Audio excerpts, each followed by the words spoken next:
folks that this is still an ongoing process. The discipline is not the end of it. There is a due process series of events that could happen in the near future with these cases. So with that said, I will bring up Director McGrath. Thanks, Chief. Good morning, everyone. Like the Chief said, the Tanisha Anderson investigation, there was an administrative review conducted by the Division of Police. Recommendations were made relative to charges in that particular case. Charge papers were drawn up, forwarded to my office, and I conducted the disciplinary hearings for both officers involved, Officer Aldridge and Officer Myers. Prior to the disciplinary hearing, we reviewed all the investigative reports, which included the administrative investigations conducted by the Division of Police. There was a criminal investigation conducted by the Cuyahoga County Sheriff's Office. There was another investigation conducted by the Attorney General's Office for the state of Ohio. And then there was 2 medical investigations by medical examiners. One was here in Cuyahoga County, and the other one was in Franklin County in Columbus. After reviewing all that information, conducting the disciplinary hearings for Aldridge and Myers, reviewing the transcripts from the disciplinary hearings, I sustained the charges that were recommended by the Division of Police, and I suspended Officer Aldridge for 10 days and issued a written warning to Officer Myers relative to the Tanisha Anderson incident. And it was a really, just a sad incident, it really is, and it was a very difficult process all the way through.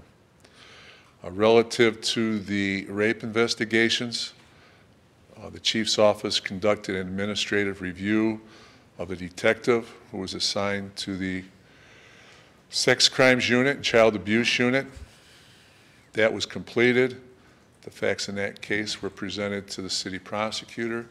I believe they were also presented to the county prosecutor. No charges were filed, but there was a recommendation for charges by the Chief's office. Came to my office.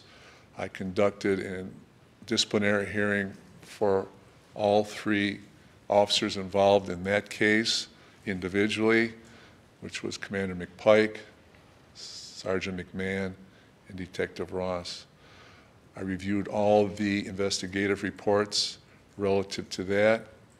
I reviewed all the transcripts relative to those 3 disciplinary hearings.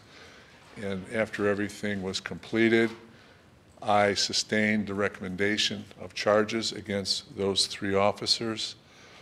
Commander McPike will be demoted to captain within the Division of Police. Sergeant McMahon was suspended for 15 days. And current Sergeant Ross, who was the detective at the time, who was responsible for the 60 cases, was demoted from sergeant to patrol officer. And I'll turn the podium back over to the Chief for any additional comments he may have, or the Mayor. Thank you. Questions? Do you have any more? No. Questions? Chief, you had said that one of the investigations involved agencies outside of the Cleveland Division of Police. What were those agencies? What was their involvement? Yeah, I think the director went over those. Both incidents were investigated by agencies outside the division. The Tanisha Anderson director stated the Cuyahoga County Sheriff's Office and Prosecutor's Office investigated that, as well as the State Attorney General's Office. In this case of the sex crimes investigations, there was an outside independent prosecutor brought in by our city prosecutor to look at that case. And again, that prosecutor came to the conclusion that no criminal charges would be filed. And as a result of that, we started or completed our administrative investigation and made recommendations of charges to the Director of Public Safety, of which he sustained. What can be put in place so something like this in the sex crimes does not happen again? Well, there are a lot of things that are already in place that we're now assuring are being utilized. The Sex Crimes Child Abuse Unit falls under a section of Special Investigations, and there are other things that now the Deputy Chief in charge of that section is also putting in place, again, to make sure these things don't happen in the future. Can you be more specific? Not at this time, because I don't, I just can't really get too deep into that again. There's another process here that's going to happen probably shortly after this, and we don't want to kind of get too deep into things. Was Sergeant Ross the only person in the unit who was substantially behind on his caseload? We did conduct an audit of all detectives assigned to Sex Crimes Child Abuse Unit, and so far that audit has shown that he's the only detective that was that far behind on his cases. Is the sex crimes unit adequately staffed? Well, the Sex Crimes Unit is staffed up to what the division can supply it right now. We're looking at all the units throughout the division, as well as our basic patrol section. That's why we're hiring an additional 250 officers. Hopefully by this time next year, they'll be out on the streets. And the mayor's given us permission to go above that number if we're able to do that.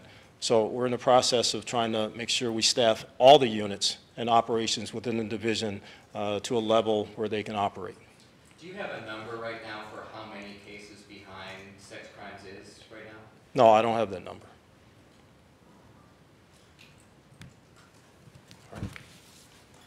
Anything else? How egregious are the lapses in the sex crimes unit? I mean, these are crimes that are especially heinous, to quote Law and Order, but what can you say to that aspect of it? Well, any time you have, it's a sex crime unit, child abuse unit, anything that is not done in what we consider to be a proper way is egregious.